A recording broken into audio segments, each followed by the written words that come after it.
Mene je strah, recimo takrat, če grem skozi kakšno temo, da sem res čist sam, da bi bila čista nobene luči. Če gremo kam na kakšno goro in pol, če pogledam čez, me je tako malo strah, ko vidim sam prepad. Pred kakšnim nastopom v šoli. Vaši strahovi so drugačni od strahov človekovih prednikov. Ti so morali, če so hoteli preživeti, bežati pred plenilci. Strah je eden od osnovnih obrambnih mehanizmov, ki jim je pri tem pomagal. Čeprav ne bežimo več pred zvermi, se naše telo na strah odziva enako kot v davni preteklosti. Se začnemo potiti, se pravi, naše telo začne nekako regulirati to temperaturo, ko se sprožijo vsi procesi nekega bega ali boja. Zenice se ti razširijo, ko bi rad videl vse. Srce, ko utripa, da oddaja v bistvu neko tako elektriko, pol lahko tako merimo naš srčni utrip. In da če imaš recimo tremo, da se poviša.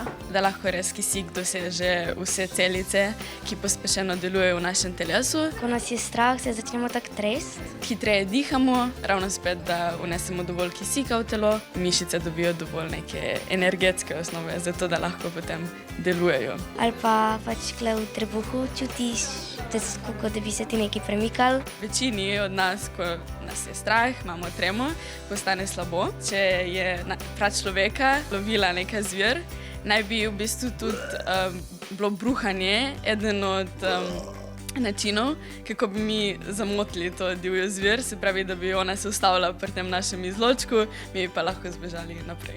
A včasih beg ni mogoč, takrat je pomembno, da veš, da ni nič narobe, če te je kdaj strah. Pomaga pa, če se osredotočiš na svoje dihanje in ga poskušaš upočasniti. Tako vdih in izdih. Mogoče pa lahko tudi pogledamo na situacijo malo bolj objektivno. Recimo, če vzamemo primer, da nas je zelo strah spraševanja v šoli.